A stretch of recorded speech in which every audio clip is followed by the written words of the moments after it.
Praise the Lord, praise the Lord. Yesu ప్రభు వారి పరిశుద్ధ నామంలో మీకు మా హృదయపూర్వకమైన వందనాలు తెలియపరుస్తున్నాను. ప్రియులారా, మీరందరూ బాగున్నారని ప్రభుని స్తుతిస్తున్నాం. ఈ ప్రశస్తమైన ఉదయకాల సమయంలో 119వ కీర్తన 31వ వచనం నుండి ధ్యానం చేసుకుందాం.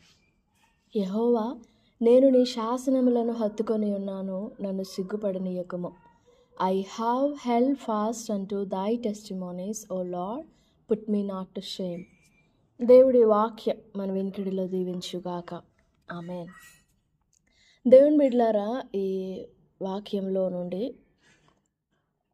మనం దేవుని మాటలను, దేవుని శాసనములను, దేవుని ఆజ్ఞలను, దేవుని కట్టడాలు, నియమాలు, నిబంధనలను మనము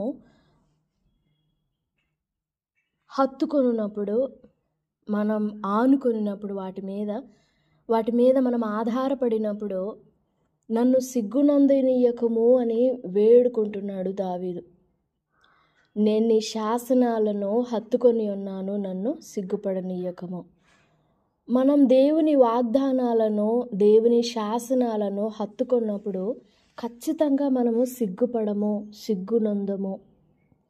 అయితే విషయం ఏంటంటే, వాగ్దానాలను గురించిన విశ్వాసము, దేవుని శాసనం, దేవుని ఆజ్ఞలను గురించిన విశ్వాసము మనకు ఉంటుంది. కానీ పర్టికులర్ పరిస్థితులలో, మన జీవితంలో మనకు ఎదురయ్యే పరిస్థితులలో ఆ వాగ్దానాల మీద ఆధారపడడాన్ని మనం మర్చిపోతుంటాం. ఆ వాగ్దానాల మీద ఆనుకున్నప్పుడు మనకు అవమానము కలగనేరదు. ఆ వాగ్దానాల మీద మనం ఆనుకున్నప్పుడు మనము సిగ్గునందము అనే విషయాన్ని మనం తరచుగా మర్చిపోతుంటాం. ఈ ఉదయకాల సమయాల్లో మనం జ్ఞాపకం చేసుకొనవలసిన విషయం అదే. దేవుని వాగ్దానములు ఎన్నున్నాయో అవన్నీ కూడా మన పరిస్థితిని బట్టి కాదు, మన విశ్వాసమును బట్టి కాదు, మన సామర్థ్యతను బట్టి కాదు, మన స్తోమతను బట్టి కాదు. అవి యేసుక్రీస్తునందు అవునన్నట్టుగా ఉన్నవి. మనం చదువుతాం ఆ వాక్యాన్ని, కానీ దాన్ని విశ్వసించు సమయానికి వచ్చేసరికి మనకి చాలా కష్టంగా ఉంటుంది. అవన్నీ అవునన్నట్టు ఉన్నాయి. ఆల్ ద ప్రామిసెస్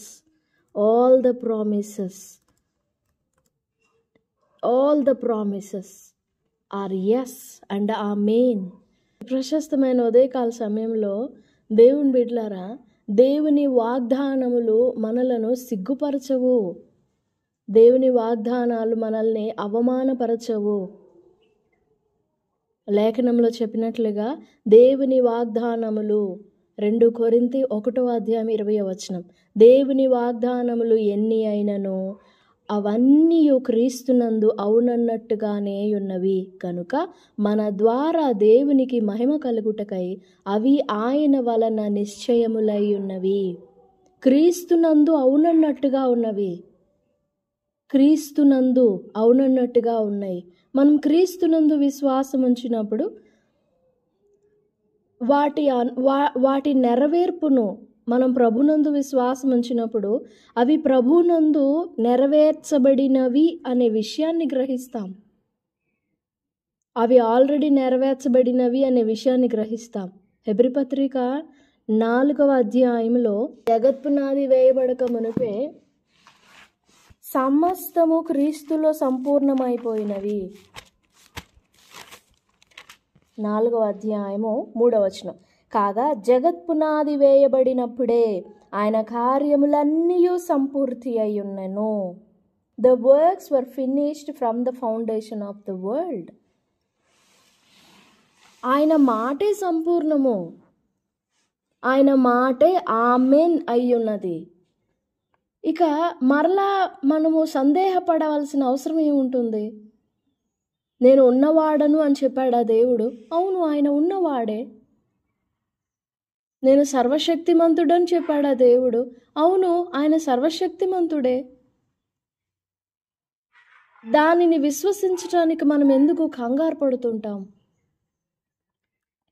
పర్టికులర్ పరిస్థితుల్లో దేవుని యందు ఎలా విశ్వసించాలో మనం ఎరుగుదుము.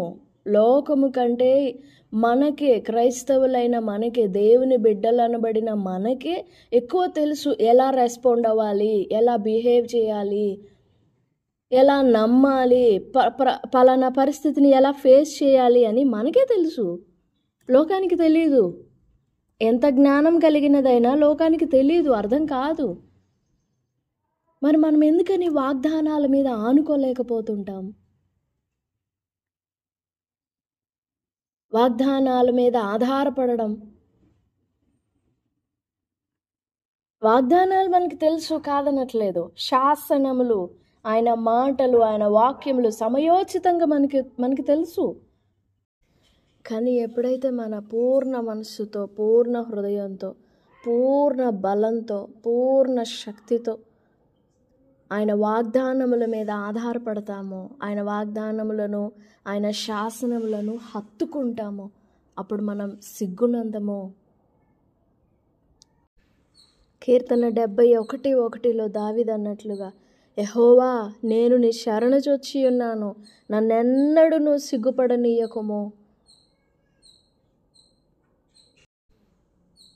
34వ కీర్తన 5వ వచనంలో దావీదు అన్నట్లు, వారు ఆయన తట్టు చూడగా వారికి వెలుగు కలిగెను, వారి ముఖములెన్నడూ లజ్జింపకపోవును, సిగ్గుపడకపోవును.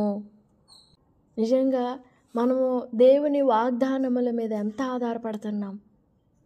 ఎలాంటి పరిస్థితుల్లోనైనా వాగ్దానాన్ని ప్రాణంగా పట్టుకోగలుగుతున్నామా? దేవుని మాటని పట్టుకోగలుగుతున్నామా? తన కుమారుని బలిపీఠం మీద దహన బలిగా అర్పించు వేళలో కూడా అబ్రహాము దేవుని వాగ్దానమును బాగా ఎరిగి ఉన్నాడు.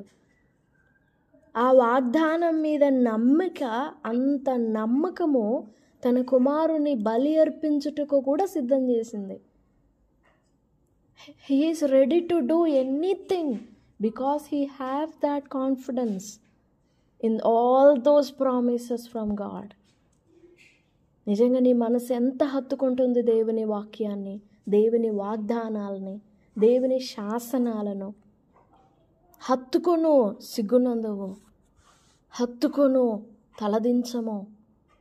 హత్తుకొను, నిలబెడతాడు ఆయన. కలవరపడవు. ఎందుకంటే ఆయన మాటలన్నీ ఆయన ఊపిరి కదా. ప్రభు సన్నిధిలో వేడుకుందాం. దేవా, నీ మాటల మీద, నీ మాటలను నేను, నీ వాగ్దానములను నేను హత్తుకున్నట్లుగా నాకు బలం ఇవ్వండి. నా ప్రాణానికి సత్తువ లేదు, కానీ నా ప్రాణానికి బలం ఇవ్వండి అయ్యా. నీ వాగ్దానాలు నేను హత్తుకోవాలి, నాకు సహాయపడు అని ప్రభు సన్నిధిలో బ్రతిమిలాడదాం. ప్రభువా, నాకు ఆ బలం ఇవ్వు, వాగ్దానాలను ఎత్తిపట్టుకునే బలం ఇవ్వు, ఎత్తిపట్టుకునే సామర్థ్యం ఇవ్వు, ఎత్తిపట్టుకునే శక్తిని ఇవ్వు, నన్ను దాటిపోకు అని ప్రభు పాదాలు పట్టుకొని వేడుకుందాం. ప్రభు సహాయపడతాడు. దావీదులాగా మనం కూడా చెప్పగలుగుతాం, యెహోవా నేను నీ శాసనములను హత్తుకొని ఉన్నాను, నన్ను సిగ్గుపడనీయకము. నేను నీ శరణుజొచ్చి ఉన్నాను, నన్ను సిగ్గుపడనీయకము. నన్ను కలవరపడనీయొద్దు. నేను హత్తుకుంటున్నానయ్యా, నాకు సహాయపడు అని వేడుకుందాం. దేవుని పరిశుద్ధాత్మ మనకు ఆ బలాన్ని, ఆ కృపను దయచేస్తారు. దేవుడి మాటలు మన వినికిడిలో దీవించుగాక. Amen, amen. God bless you.